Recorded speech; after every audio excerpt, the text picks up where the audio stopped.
कृपया ध्यान दीजिए, वंदे भारत एक्सप्रेस कुछ ही समय में आ रही है। पंतप्रधान नरेंद्र मोदी यांनी हिरवा झेंडा दाखवून 3 वंदे भारत एक्सप्रेस ट्रेन महाराष्ट्राला भेट दिल्या आहेत। सध्या छत्रपती शिवाजी महाराज टर्मिनस येथून शिर्डी, सोलापूर, मडगाव, जालना, नागपूर, बिलासपूर, इंदूर, गांधीनगर, अहमदाबाद अशा एकूण 8 वंदे भारत एक्सप्रेस ट्रेन धावतात।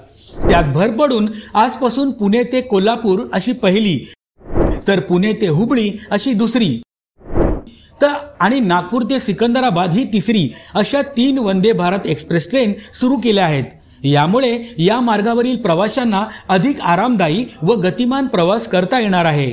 या माध्यमातून राज्यातील रेल्वे प्रवाशांची एक मोठी मागणी महायुती सरकारने पूर्ण केली आहे।